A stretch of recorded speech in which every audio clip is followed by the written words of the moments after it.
All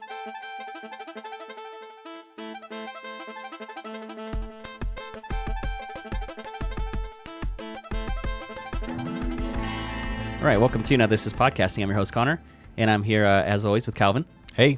And we have McKinnon on as a guest again, so welcome back to the podcast. What's up?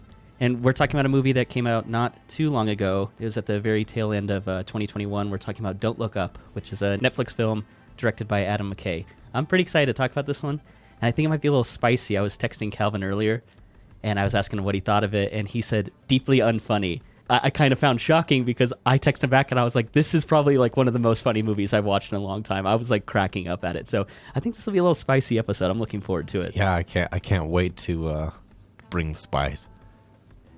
All right. So we've had a little, I want to say, like bad luck with Netflix movies.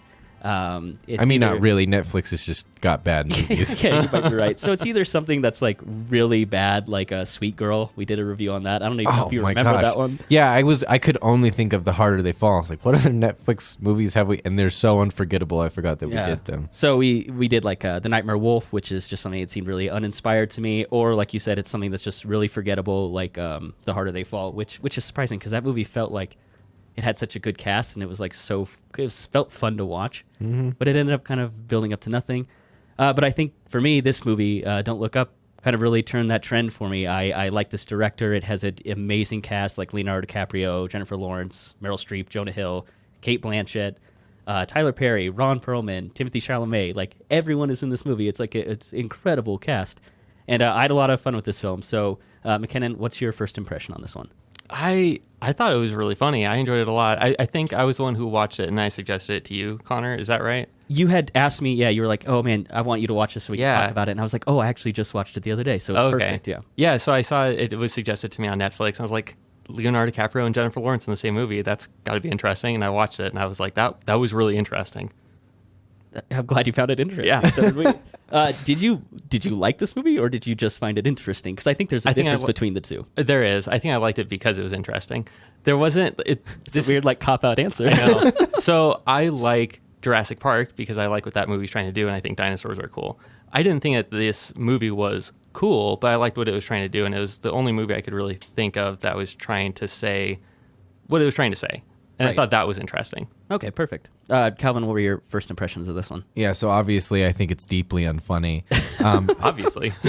So I think it's deeply unfunny because it's not farcical enough. I mean, there are too many one-to-one events that literally happened. This is a drama. Almost to a T. There's not a moment where it was ridiculous to the point it would be funny. Like I've always struggled with the term black comedies because I find that to me what a black comedy would be is something so bleak, so dark that it's hilarious because it's so uncomfortable. Have you seen Observe and Report, that Seth Rogen movie where he's like he's a mall security guard? No. Like that's when I think of a black comedy, that's like the one I really think of. Like he's just a kind of garbage human being, can't get a break, gets beat up all the time, just kind of never manages to catch a break. It's actually pretty good, and it came out in the time where Seth Rogen was just doing a lot of like the weed comedies. Yeah. So this one was a little different for him, but I would recommend Observe and Report. That was a good movie. It kind of the weed comedy trend really tinged my expectations for that movie, so I was like, I don't need to watch that. Yeah. I figured that's what he was doing when he wasn't working, or he was probably high while he was working because that was the joke. But yeah, so I think this is just a drama. I can't think of a single thing that happened in this movie that I was like, that's ridiculous. That would never happen. I was more moved to tears more often. The one time I laughed was an inside joke with someone else about, we don't need to get into that. It's a little personal. But that was the funniest part in this whole movie. And I think the only other thing that I think is funny about this movie is the editing. Otherwise, I don't think that anything significant, actually funny happens. Editing meaning mostly the camera work? Editing in I'd say the perfect example is when Leonardo DiCaprio's character, Dr. Mindy. Yeah, Dr. Mindy is going on an absolute tirade. Just a few a couple weeks before the comment is about to hit, and like halfway through one of the sentences, it cuts to him with a bag over his head in a car. Yeah. That's hilarious because it really undercut the expectations of what was happening, and then you have this juxtaposed, like, this is serious, this is real, and like, man, you need to shut up. Like, you're disclosing government secrets. Like, that's what they're concerned about, not necessarily the fact that everyone's going to die. So when you compare those two things, that's really funny when it's so abrupt too. It's a lot of like non sequitur, like Family Guy humor. Like a lot of what makes Family Guy funny is the way it's edited, and not necessarily everything that they say is funny. Right. So that's what I would say is the strength of this film.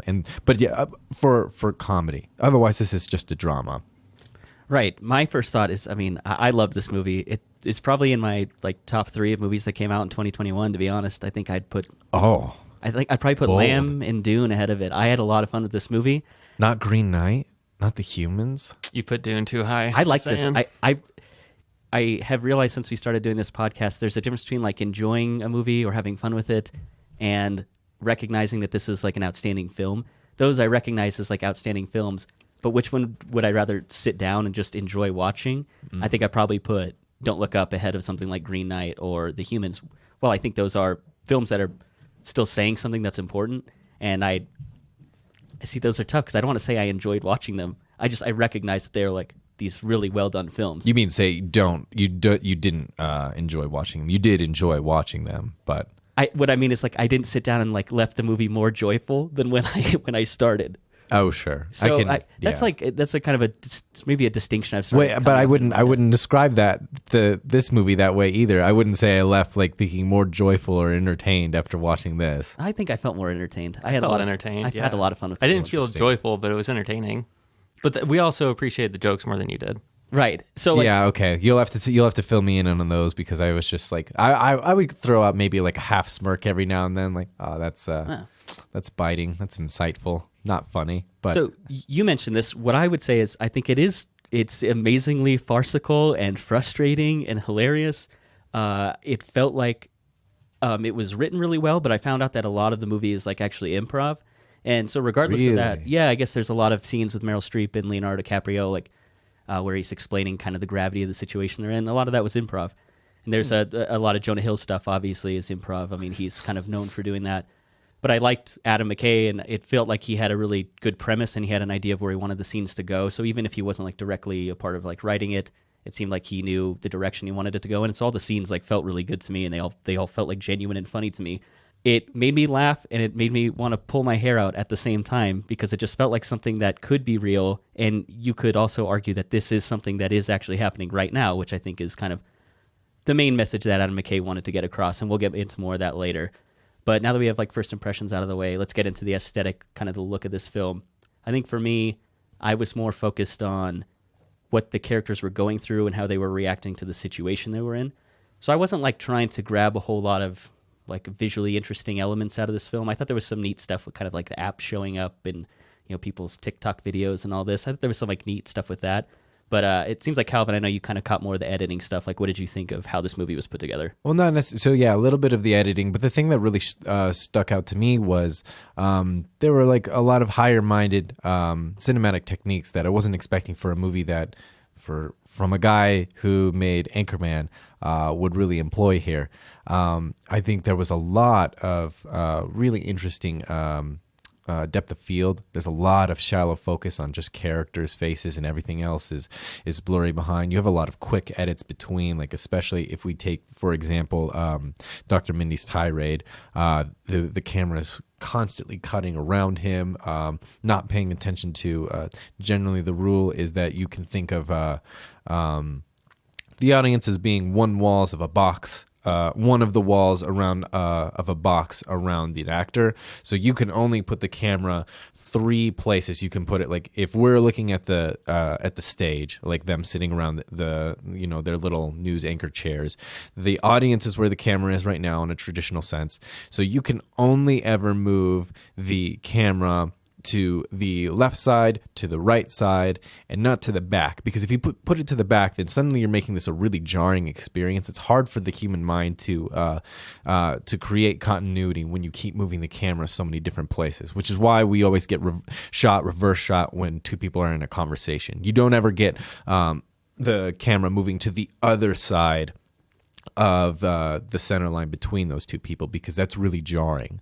But there was a lot of that going on in that scene, which was it was shocking for what felt like a very conventional story to play with in order to create disorientation around this character. So there was a lot of those going on. And then the other thing that I really found interesting was all of the montages of life on Earth and things under microscopes and sounds and space. And then it would cut to, there was one specific cut where it cut to garbage men collecting trash on the street. I thought that was so interesting. It was like, here's all this wonderful thing. Here are all these wonderful things about the world and about life and biology and this hope and meaning. And then it was like, we're collecting refuse because we just produce so much of it. Right. I felt that specific edit was very was meant to subconsciously plant in your mind that what we're doing to things that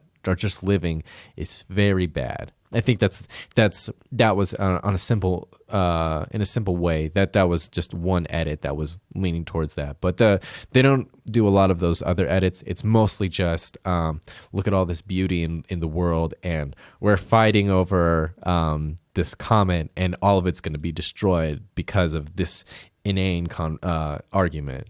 Right. So let's kind of discuss the premise, I guess. Dr. Mindy and his assistant Kate. They've discovered a comet is going to impact Earth, and it's a world ender. And so I kind of want to just go through a few of the characters that and how they operate within this story. Leonardo DiCaprio plays Dr. Mindy, and I wonder what you guys think of this. I kind of liked his character arc. He starts out as kind of like a good man of science, and he's trying to like do the right thing and get this information out because the government and officials don't seem to be taking it very seriously. He kind of has this moment where he's encompassed with fame, and then he kind of loses track of where he is and what he stands for, and that all kind of comes crashing down, and he kind of remembers where he really belongs and where his heart is at in the end. I wonder, what did you guys think of his arc, and what is the importance of these characters in general, or is the premise really the point? I liked his arc because it makes the end of the movie better, I think. Otherwise, I don't know how you end this movie if he doesn't learn a lesson. Like when he's sitting down with his family, I don't know how that would hit if he didn't have an arc. I kind of don't think that he learned the lesson because he died.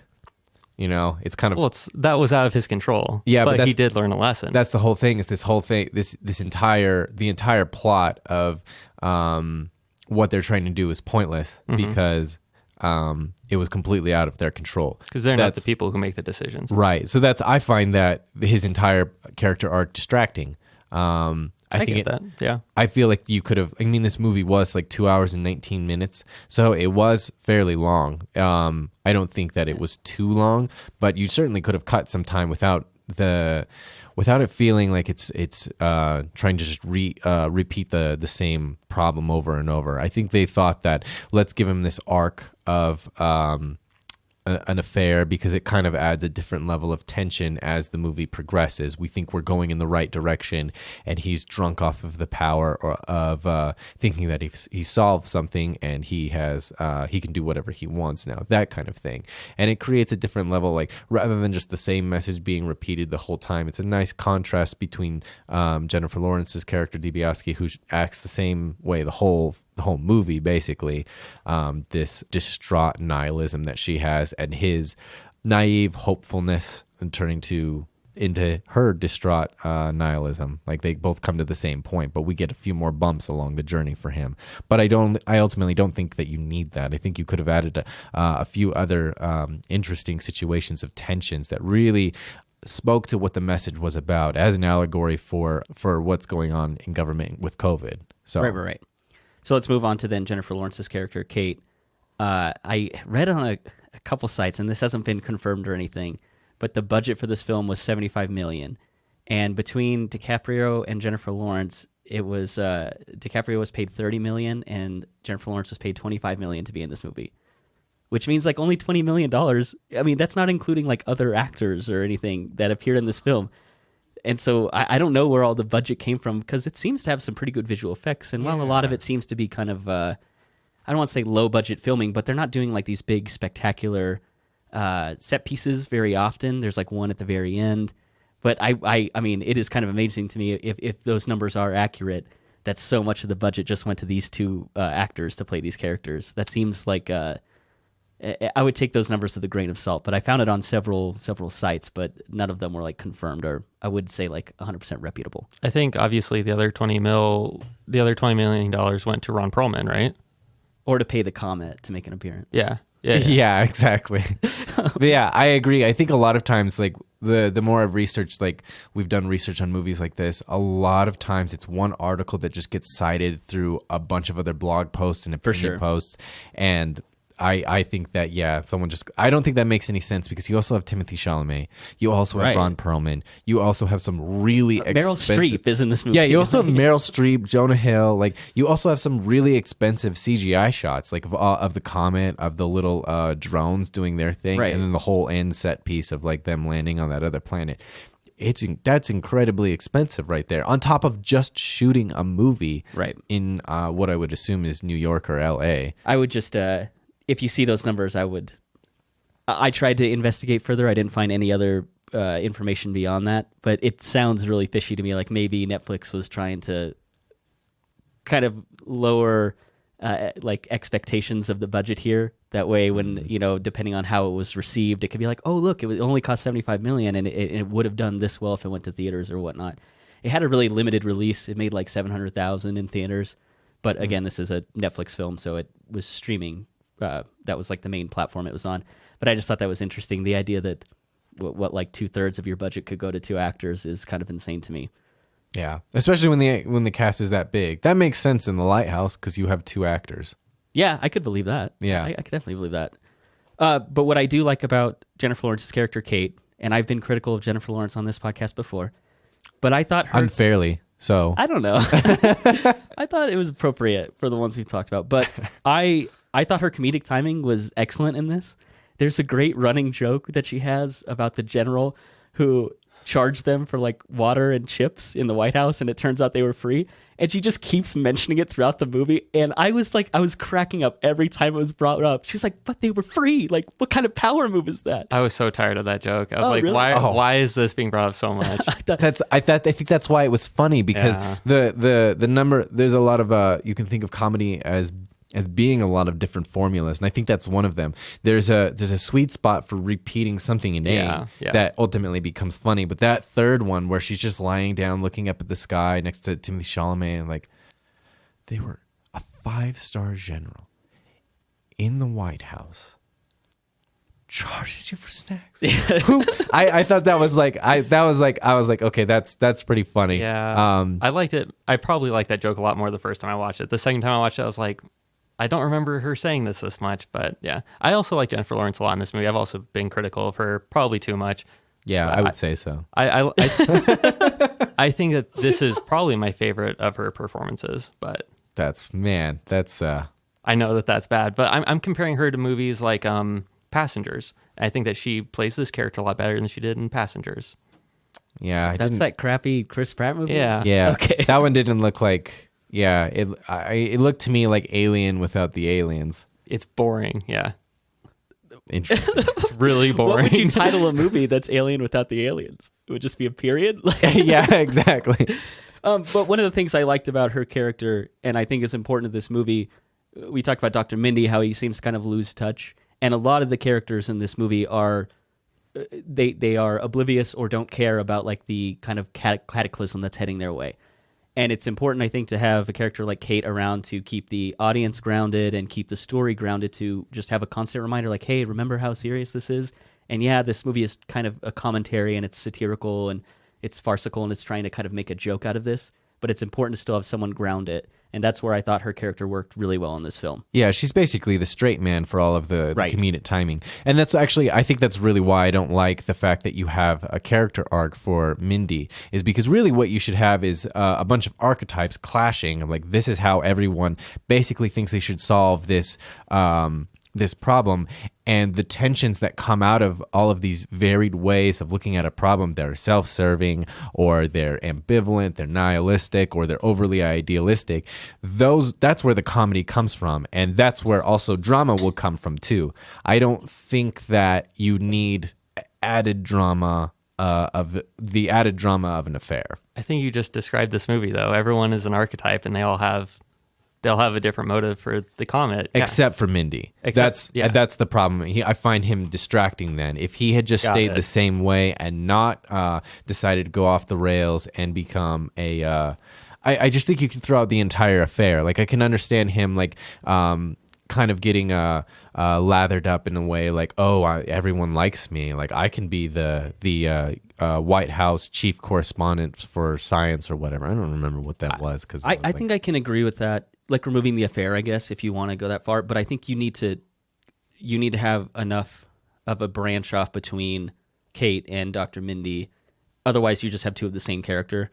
And I don't think this movie really needed that. So. Yeah, exactly. I agree with that. And I think that too, it's a smart way of like having him like try and play the middle ground, so that he's on the board, like he's in the cabinet meetings. So that makes sense. But I just don't think he needs to learn anything from it, because that's not the point of this movie. Yeah, I get what you're saying. I wonder what the end of the movie would be like if he doesn't have an arc, because the fact that he sits down and has dinner with his family as the world is ending means something, because he lost his family at one point. I think it's actually even more depressing, thinking that he did everything that he could. He wasn't, he thought that he was really helping facilitate good discussion, and ultimately it was stuff happening behind his back. And then so he just goes back home and just sits down with his family and dies. It would be more depressing. That's exactly, and that's I think this movie is already sad and depressing as it is. I think that would have been a better way of doing it then, like, because it's almost like a happy ending, because he gets taken back by his wife that he cheated on, and he's like trying to atone for his sins. I don't think that he's the wrong person that needs to atone. You know what I mean? Because he's not the problem with why everyone died. If you were going to have a redemption arc for someone, it should have been someone like the president, the president. But that's not this type of movie. We'll get more into that at the end, because I actually love that she's not apologetic. She doesn't feel anything for it. Absolutely. So I think that's something we'll circle back to. But speaking of President Orlean, who is played by Meryl Streep, I mentioned that I think this movie is incredibly frustrating, and this character really personifies all the reasons why I think this movie is so frustrating. She is very casual about this serious event, doesn't seem to care, is not taking anyone seriously, and I think that is a perfect representation of how a lot of people think government officials are. There are a lot of issues that are important to an individual, whether it's something like climate change or healthcare or war or whatever event you want to is important to you. You can always find a way to criticize the government official who isn't taking what you think is seriously.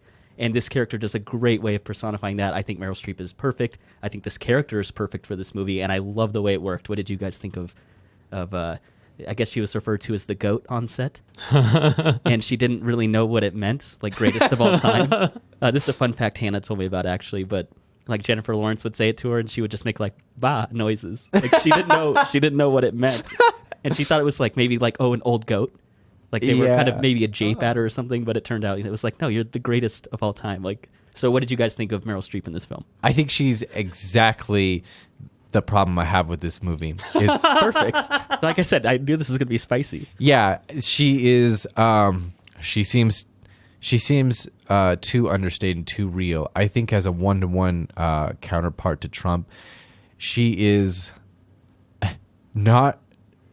She's not over the top. We have a world where a sitting president suggested injecting ourselves with bleach to kill a virus. She says nothing more ridiculous than that in an entire movie that's meant to be ridiculous. That's why this is not funny, is because real life has surpassed the limit of satire for what we would find. Like, you're really getting into Monty Python territory. You really have to go. You really have to go full holy hand grenade to make this story funny, because real life is so horribly depressing. And like this didn't even meet that expectation. Yeah, Okay, I suppose sit tight and assess. That sounds like boring speech. That like that's in a time in the 70s and 80s. Like wow, that's frustrating and that's ridiculous. No, on now like on video we have someone suggesting like can we just expose our insides to the sun and that would kill the virus. right. Or like shoot ourselves with UV. Like I actually had to watch that video like multiple times to think like I read like people like talking about it in other political articles, and I just like I feel like they're getting this a little bit more out of context. And I just watched it and I was like, this is like a 12-year-old. Like the first time they got to the concept of soap, I'm like, oh, so we can just eat soap, and I'll never have health Right. problems again. Like, So I think it's the reason, it's just so naive. Like for someone to like the first time they're grappling with like a real world situation, that's what real life feels like. I don't think at any point that she ever feels out of touch enough to be funny. I guess the reason I think it works for me is I don't consume a lot of news and media in that way. Oh, calling me out, huh? No. I understand why it didn't hit as well for you because you that you're more in that sphere than I am. And so when I watched this movie, it did feel out of touch enough, and it did feel satirical enough for me to still find it funny. I do understand that if I probably consumed more of that media, not like I'm completely out of touch. Like I know what Omicron is. I think I'm pretty well versed. But I wasn't like I want to say like you're desensitized to how this movie could have been funny. Yeah, absolutely, and that's why I find it strange that, like we'll get into like the whole production of this movie, that like someone like Adam McKay didn't turn up the farce to the highest level. Right.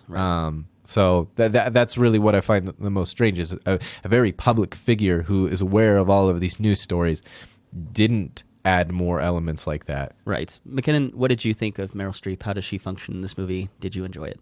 No, she was really frustrating.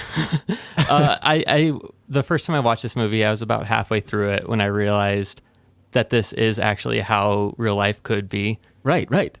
And she was ridiculous, but that is exactly normal behavior for someone in presidential office at some point. Like that's something I could see happening. Yeah, I think concerned about midterms. Exactly, yeah. That part was ridiculous and at the same time so very true. Yeah, but beyond that, everyone in this movie is like cartoonish, but then you realize that is actually how everyone could be. Like they go on the talk show and they're being nonchalant about the comet. It's like putting a happy spin on it. They're Exactly, like, we yeah. kind of don't really talk about serious stuff here. It's like, but this is so serious. Yeah, I was talking to a friend that I was telling him that we were going to do this podcast, and I was watching the movie, and he was like, "Yeah, I couldn't actually finish that. It was too real.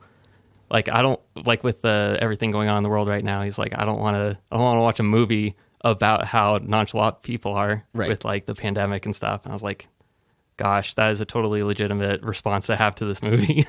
Yeah, I probably wouldn't. I mean, I'd finish it just because I like taking apart movies, but there was just like even the whole part with Peter Isherwell as being like a counterpart to Elon Musk. Oh, we can talk about that next. That's played by Mark Rylance. And we have a review on Ready Player One coming out where he plays Halliday in that movie as well. Oh, that's him? Yeah. He plays like the same meek It's nerd exactly in every the same movie. character. I hated that guy. It's the same character as Ready Player One. Yeah, that's exactly what I latched onto. As soon as I watched this movie, I was like, oh, it's just Halliday. The way he pronounces everything. Yeah, who's that? His mannerisms. Who's that guy from Family Guy who always whistles through his? Oh, the old grandpa? man. Yeah, exactly. The old man who lives down the street who has like a... He's always hitting on Chris. On Chris, yeah. exactly. Man, it's been so long. mostly arms. Yeah, that's all I could think of whenever he was like he was on screen in both movies. I didn't realize that it was the same one, but now I see it because he like whistles through his dentures. I love him in this movie though. How again, it's just like kind of how out of touch he is, like a big business mogul, but he doesn't really understand interacting with people, which I guess you mentioned is like a comparable to like Elon Musk or Jeff Bezos. Yeah, well, I say specifically Elon Musk because he was railing against the California quarantines because he didn't want to shut down production. Right. And he just like that's just so fascinating to me, like that you can think that like it's playing out exactly what we feared originally. Like we did all of the quarantines because we cannot have everybody sick because you will have the same thing, people away from work, but it will be much worse like it is now. Like King Supers is striking. Everybody like wild, we right? have crazy supply chain shortages because everybody is sick at the same time. So to be out of touch, like this whole point, man, it's like to help keep your company going for the long term. Like you're going to slow down production a little bit, but this really intense period where everything gets shut down right now will be much worse for your business. So go ahead. Sorry. No, that's all I was going to say. I'm just very frustrated by someone who would think that like even like you have all of this data that would show you this very commonsensical thing. Everyone cannot get sick at the same time. You cannot have something where people are constantly getting sick because you're going to have the same problem. So if we quarantine, then we can create expectations about how many people are going to be out at a given time, how many people can work, and create models from that. So someone that's data driven should understand that. So I don't understand how you can be that out of touch. Right. I like that you're bringing all this up because this movie is absolutely a commentary on not just COVID and not just like climate change. You could really assign it to like any major issue that we have. And 100%. We'll get into it later, but that's one of the reasons I think this movie works so well. And to have like this character kind of play the role of like tech billionaire who doesn't really understand like the common man's plight and is so out of touch with it that he's willing to let a potential earth-destroying comet hit the earth for financial gain is something, again, like McKinnon said too, it feels too real at some points in this movie. And I love how this character functions in the movie. Despite playing kind of a small role, he has like a big impact on how the movie moves forward narratively. Yeah. I think one of my other favorite comedic parts is when they're on stage for the demonstration of the new Bash 14 phone. And the little girl was like, Mr. Isherwell, can I say something? And he was like, no. I love that. I was gonna bring that up again, just how out of touch he is. Like, I love when they introduce him onto stage, like no negative facial expressions, and no like eye contact or something like that. Yeah, it's funny how they say that twice. They say that about Mr. Isherwell, and they say that also about Tyler Perry and Cate Blanchett's character. No one make eye contact while and I thought that was it's also another level of that. These people are removed from the plight of everybody else, and that's why they don't care because everything is going so great for them. So a fun fact about the phones used, they're called Red phones, and I can't remember the parent company, but it's a company that they rolled these out and they bombed because they were just way too expensive and they didn't work well, weren't connecting to networks well, and so it's funny that they used those as like a prop in the movie to show like this product in real life was absolute trash. So it's based on a real phone. Yeah, the phone they used is a real phone. It wasn't like designed for the movie. They bought these phones specifically because it was from a company that made a really crappy phone. I thought that was... And then used it in the film to like make fun of that phone because this company uses it. I thought that was such a weird thing that they were demonstrating this phone that didn't tie into the plot at all after that. I mean, it ties into the plot at the very end in the post-credit scene. I guess. I love that. But we'll get to that. So let's talk more about Adam McKay now that we've kind of set up the premise and we know some of the players involved in this story. All right, so Adam McKay, he's done films more recently like Vice and The Big Short. Calvin mentioned earlier he also did Anchorman, which is kind of wild to me, and Talladega Nights. He also did The Other Guys. So I love The Other Guys. Right? It's so good. I love The Other Guys. It's really interesting to me how he moved from like just pure comedies into because I saw Vice and I saw Big Short, and they are both like pretty dense content that are told in a kind of a fun way to make it more accessible to a general audience, I think. Mm-hmm. And so I found those movies interesting for sure. And the way they're put together, I think, is really similar to how this movie's put together. It's a very dense topic. It could turn off an audience very quickly if it becomes too real. But I think by keeping it farcical and satirical, it makes it accessible. It makes a general audience not just turn off to it immediately. So that's kind of the background of the director of this film. Yeah, I also find it interesting that it was supposed to just be an allegory of climate change, and then production got shut down for COVID. And at that point, things got so ridiculous that he actually had to make big changes to the script because it didn't even reflect real life anymore, which is funny because I still don't think it reflects real life, how stupid real life is. Like that's kind of, I get where you're coming from, but it must be frustrating to try to write a farce or a satire where you don't even meet the expectation of day-to-day life. Like, that's got to be frustrating to kind of have to change it up halfway through filming and be like, oh my God, things are way crazier than I was expecting. I need to pump this movie up even more. Yeah, exactly. So that's the whole point behind this, and so it really became both an allegory about climate change, which is why Leonardo DiCaprio was interested in the first place. Because I'm sure you guys have seen some of his Yes, a lot of- commercials. Like, yeah, that's like his calling in life. Besides, 25-year-old women.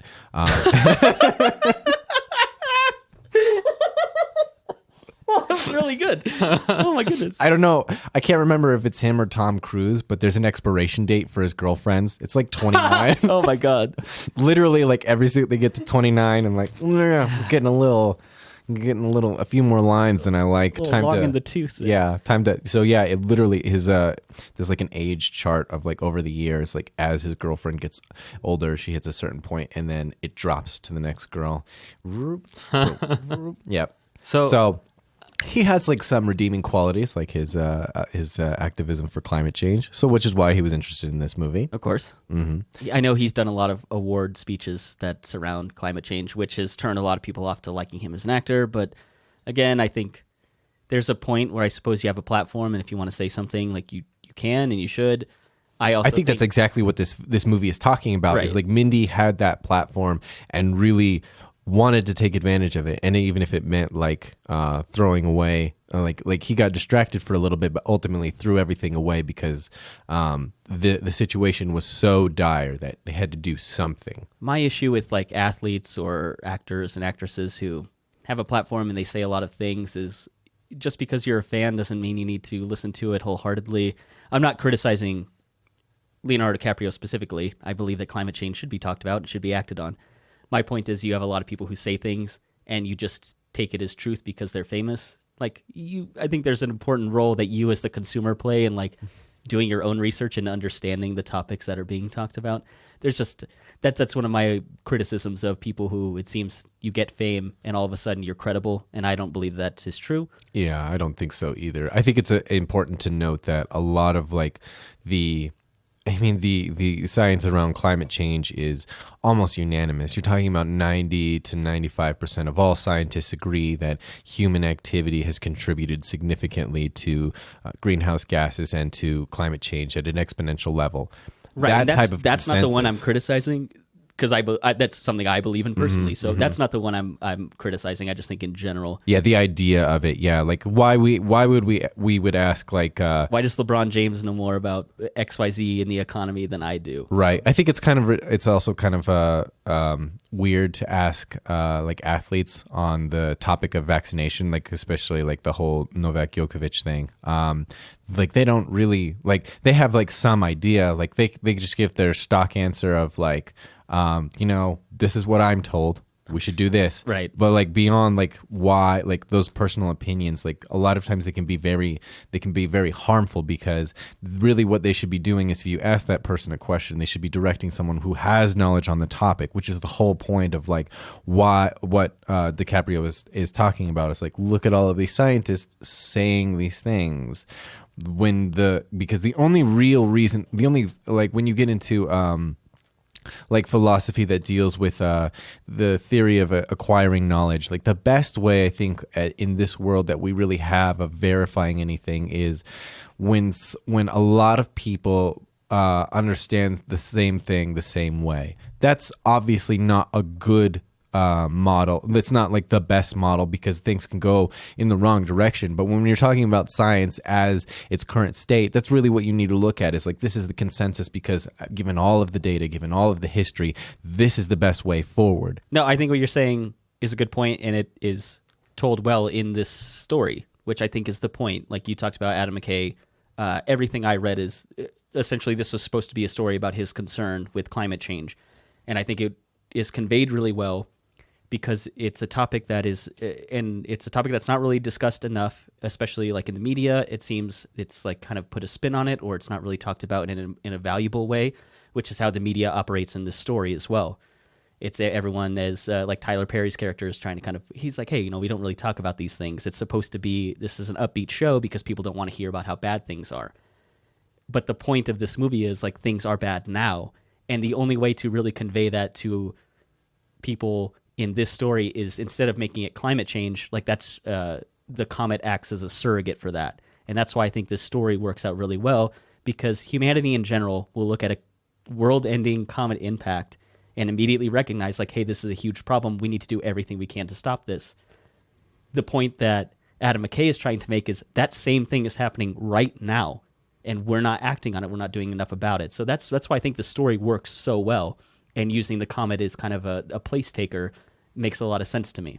Right, and especially when we talk about like when DiBiase goes home and her family's like, we don't, no politics here. Like, well, if we can't even agree on the basic principle that like, the comet exists, COVID exists, COVID is a real threat, the comet is a real threat, those things are not politics. When you get into what we should do about those types of things, those are politics, because like you really have to, it's a trade-off between personal freedoms and between general society. Like that's really what politics is like how do we actually fix this issue that is clearly there? But there are so many problems where everyone just says, no, this thing doesn't exist because I don't want to do countermeasures to fix this. Right. That's a really naive way of looking at the world, which I find so strange. It's not commonsensical at all. Like, this thing exists. There is all of this information there that this exists, and we can't agree on those fundamental things.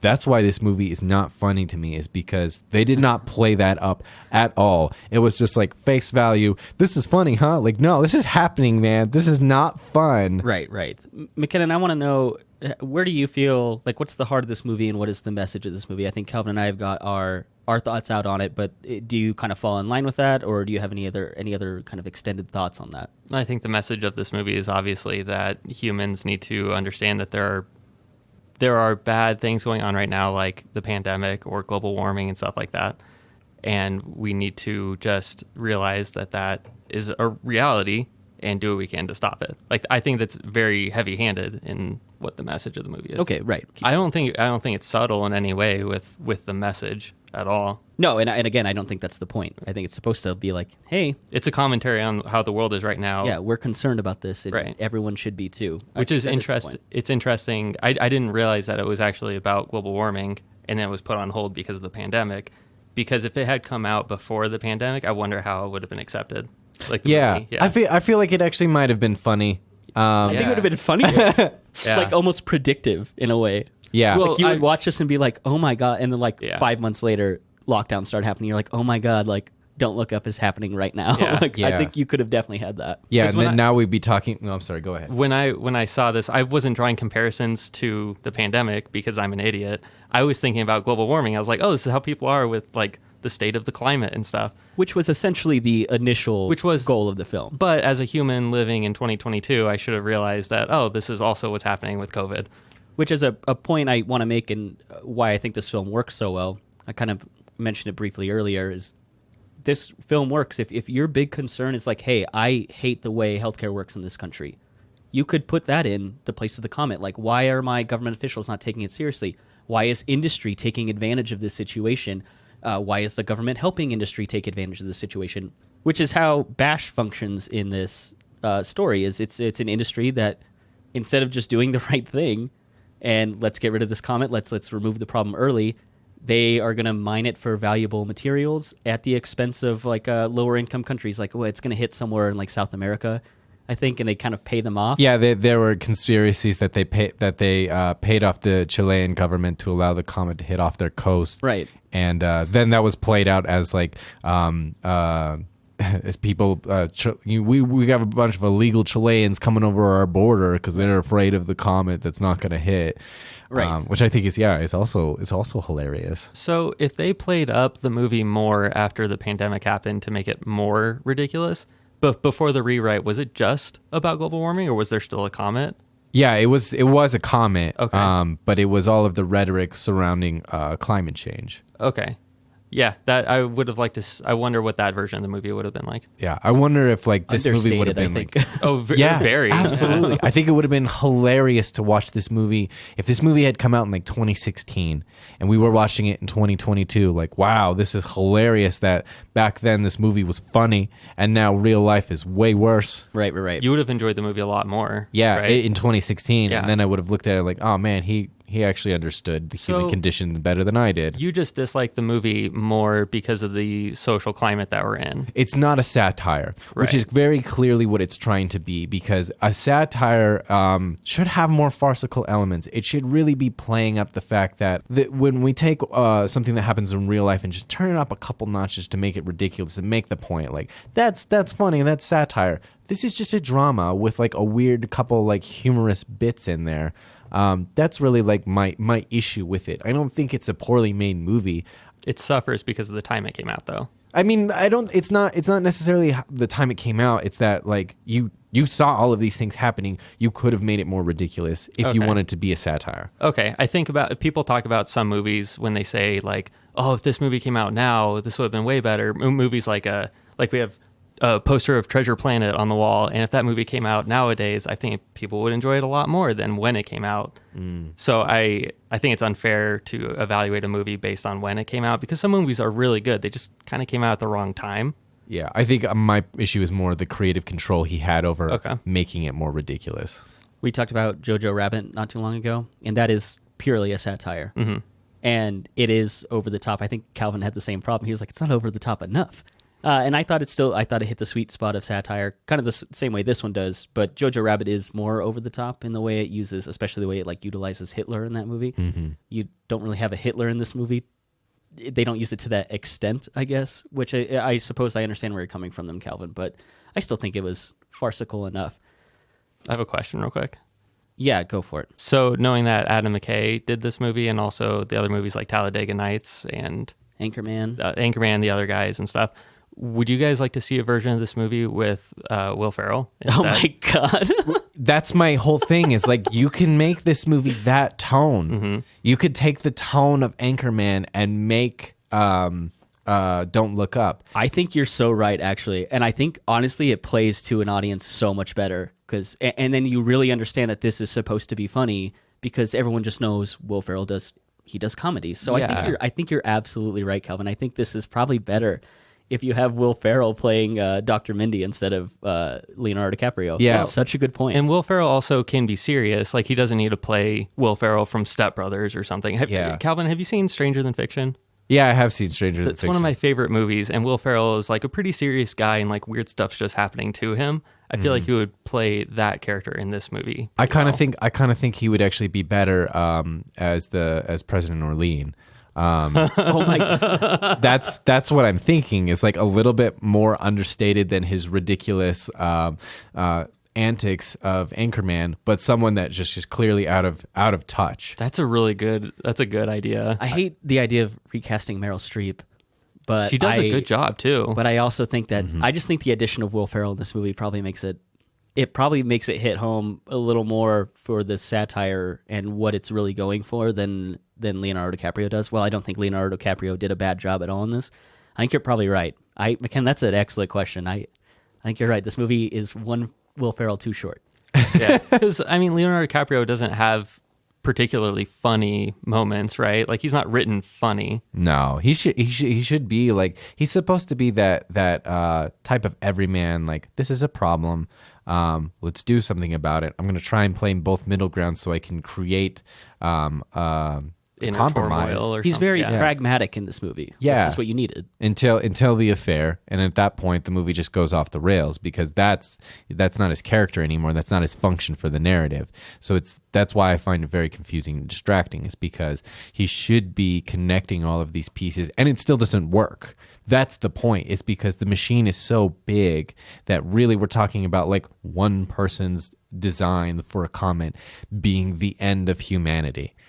That's the comment. That's the commentary on late stage capitalism that this movie is saying. It's like, even if we wanted to do something, we can't because this is the system that we created. Yeah, the bureaucracy of this movie is like on full display. Well, it's the circumvention of bureaucracy. That's the whole point, is because he is a platinum level donor. He just gets to walk in whenever he wants. Right. And even if we have set up a government that is well functioning and can do the right things, it can still be undone. Like, honestly, I think they attacked the Russian and Chinese deflection plan because it looked like it was not an accidental explosion. It looked like it was an attack. Oh, for sure. That's exactly Yeah. what I took from it. Is that was the other government's attempt to deflect or get rid of the asteroid, and it was the U.S. who was like, no, we Yeah. want the We're for valuable the ore." jobs. Yeah. How can you tell it was intentional? As an assumption, because if they cut them out of the mining, the mineral rights, I think it'd be fairly easy for you to just launch a destructive nuclear weapon at a comet and derail it. I mean, also I don't know if you know, but like a lot of the launch points for NASA are actually in Russia, not in the U.S. Yeah, so Russian infrastructure is actually a really big deal for space exploration. Oh, you mean launches to go to space, not nuclear launches? Right. Because the only vehicle they use to dock with the ISS is the Soyuz. They still use the Soyuz, which is a Russian-built transport vessel to the ISS. Yeah. So yeah, that makes sense. I thought you meant nuclear launches. I was like, that doesn't make any sense. Yeah, no, plenty of people have those nowadays. Yeah. Okay, so let's move forward to just before like the end credit scene, which I think is a part that we really want to get to. It's one of, I think, the funnier parts of the movie. Dr. Mindy is reconnected with his family. They're having a family dinner together. The comet is going to impact because Bash's plan has failed miserably, like almost comically. And they're having a dinner together, and this is one of the improv lines that Leonardo DiCaprio has. He's like, "We really had it all, didn't we?" He's like, "We really had it all." And that just feels like definitely like what Calvin was saying, like the plight of the everyday man is like, we probably have it pretty good. Why can't we just like maintain this? Why can't we just perform the status quo to take care of what we have, which I think is ultimately kind of the message of this movie. Like, why can't we just take care of this? And so I felt like for that being an improv line, I thought it fit very well. Also, Timothée Chalamet is like in that part, and I think he's great. He's barely in this movie, but I thought he was wonderful. I have a little thought about it. There's a weird interview with Jennifer Lawrence years ago where she's talking about how hot Timothée Chalamet is. And then she realizes, she's like, oh, crap, he's like 16. Never mind. And so I think she pushed to have Timothée Chalamet be her love interest in this film because she has an actual crush on him in real life. That's what I think. That's hilarious. I'll buy into that theory. I love his just reaction. He's like, oh, what is he? He's like, what kind of potatoes does he like? Fingerlings. Yeah, he's like, oh, I fucking love fingerling potatoes. Yeah. Like, he has some like comedic chops in this too. A big part of this movie I realize is that there's some good comedy in it from actors I wasn't expecting to see it from. And so I like those little bits throughout this, but we can move further into the post-credit scene again, which I think is like kind of one of the more funny parts.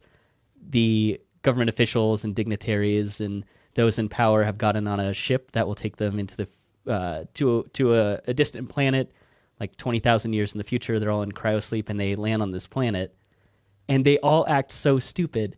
And I think the reason this part works so well is you've been waiting all movie, like this entire film, for these characters who were so arrogant and blasé blah about the threat that was coming to them, and they never get their comeuppance.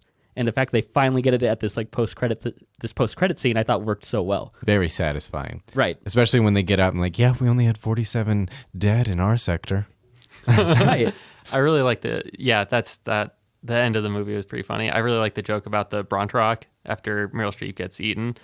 Because when they're at the Comet and they're like explaining how they don't know what a Bronterock is because she's supposed to die by one. Because that's what the Bash app says. Yeah, she'll like, die. We don't know what it is. Yeah, and she gets killed by it, and they're like, I think that's a Bronterock. Yeah, I love that line of like that running thing. Like, yeah, we have so many data points on you. We know exactly how you're gonna die. And Peter Isherwell tells Dr. Mindy how he's gonna die, sad and alone and blah blah blah.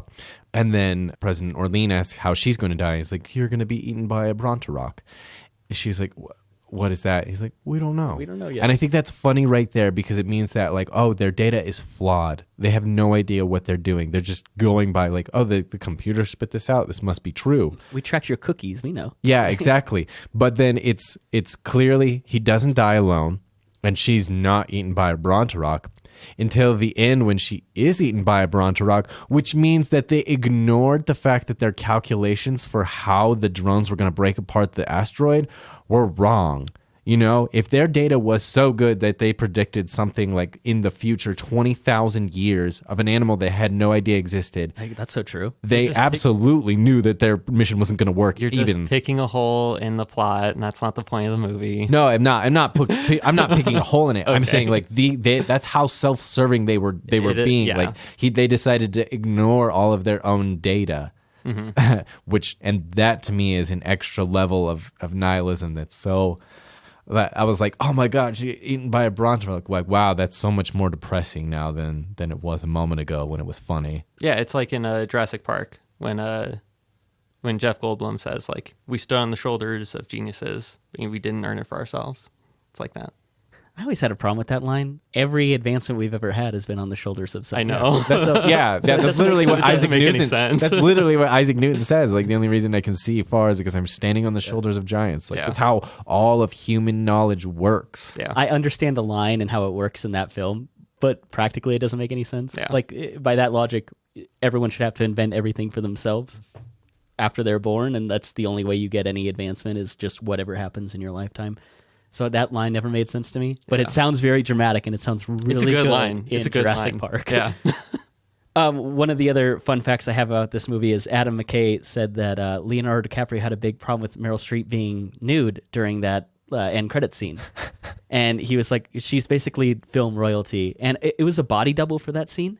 But he was like, I don't like the idea of Meryl Streep being portrayed with the back tattoo. Yeah, with the tramp stamp. I saw that. I was like, what? Who's a tramp stamp? Like, who let on this young girl who has a tramp stamp? I'm like, oh, that's Meryl Streep's character. I love that she has it. I think it's so funny. And It's just so speaks funny. it speaks to like, that's probably part of the stuff that worked for you in this film. Like that's part of the satire and farcicalness that worked, I think, probably for you. Yeah. Is the fact that the president would have a tramp stamp. I think that's so hilarious. Mm-hmm. And I think you're probably right. If maybe they had pumped more aspects of that into the movie, it probably would have functioned a little better for you. And they could have been little small things. You don't need to change a whole lot. You just need to throw things in there that are so non sequitur, like the whole like sexual attraction that Jonah Hill's character has towards his own mother. Like, man, if there was ever a president I wanted to see in a Playboy. Oh, right. That's obviously supposed to be a nod to when Trump was like, oh man, if Ivanka wasn't my daughter, I'd probably be dating her. Like, it's clearly supposed to be a and that's joke why about that. And that's why I don't find it funny because it happened. Yeah. I suppose you're right. It still worked for me. So I think we're getting ready to wrap this one up. Calvin, what were your final thoughts on this? I think that it's a good, quirky drama. It's just, I find it so strange because it's exactly how life would play out. So it's hard to say that this isn't like a very well-made story. Because it is. Yeah. But I think it's like the same problem I have with Denis Villeneuve and Dune. Like you had all of the source material right there. Like you didn't really give us a new vision of it. You just gave us exactly what we knew already. And so like for me, that's like, there were some good parts. I give it like a 7.9 DB ASCIIs. Okay. I like that because that's what the comet's name is, right? Yeah, which I also find funny is like the whole thing with like the China virus. They're confusing like who really started the problem and like what it's called and how she. Oh yeah, it's like it's her time. fault that it's a thing. Yeah, it's so silly. Yeah, again, that's a part of the movie that again worked for me because it was like this is so dumb. Yeah, but it happened that way again. That's another one-to-one real world comparison. That's why it's not funny to me. McKinnon, what's your final thoughts on this film? I'm probably not going to watch it again until after the pandemic has settled down. And then I'll probably have a completely different view of it, I think. Is this when you sit your kids down 10, 15 years This is what it was like. Yeah, like, this was what it was like in my days, except much worse. My kids are going to think that everyone was a cartoon character if I show them this. Like are they not? Like, is everyone not in the media and government a cartoon character right now? I guess so. We didn't even talk about Ron Perlman. He was crazy in this movie. Oh my God, we didn't talk about Ron Perlman. Okay, that's the perfect amount of satire. He's so ridiculous. He's shooting at the comet. I love when he's like, oh yeah, he's thanking everyone. The guy on the radio is like, hey, we need to focus for a second. It's like, why haven't the two groups of Indians done a team up? That'd be cool. It's just like so out of touch and so wild. I think you're exactly right, Calvin. That's the kind of satire, that's the kind of jokes we needed more of in this film for sure. Yeah, exactly. What do you rate this one? How many DBS? Did you say 7.9? Yeah, 7.9. It's just so many. It's well made. Yeah, I'm actually kind of surprised by your rating, despite how negatively you talked about it. Yeah, because it's trying to be something that it's not. If it was what it wanted to be, it would have been around where Dune was. Like it would have been like an 8.8, 8.9. I think I would give it an 8.5 probably. I was talking to Connor about how this kind of felt like American Animals, where it was an interesting idea that I hadn't seen before, and that was like the correlation I drew to this one. Yeah. No, I think that's a good point. It's definitely interesting. Like I said in my first impression, I love this movie. I think it's divisive, but it's a message put out in a way that's digestible enough for a general audience, and that's why I thought it like worked really well. Yeah, I would love to see. You know how at one point they were talking about the planet defense system that came up, and like this is their logo and everything. I would love to see a cut of this movie where they just brought up clips of like the inspiration for every one of the characters or interactions. Like this is the president talking about injecting ourselves with bleach, like playing in a little corner while she's talking about sit and assess. Right. That would be so much funnier and so much more darkly, like so much more black humor from that. I would love to see that on YouTube some point. I think I just want to close it out. I thought it was fantastic and maddening to watch, and so I had a lot of fun with this one. I give it a 8 out of 10 DB Askies. Excellent. So with that, we're wrapping this one up. I just want to thank McKenna for being on the podcast again. We love having you as a guest. I love to be here. And as always, I got Calvin with me. Did you want me to say something? So just make sure you check us out on any platform you want to listen to your podcast, like iTunes or Spotify. We also upload all these to YouTube. Go ahead and leave a comment. Tell us what we're doing well. Tell us what we're doing wrong. And leave any suggestions for movies we should watch in the future. And with that, thank you for listening to Now This Is Podcasting.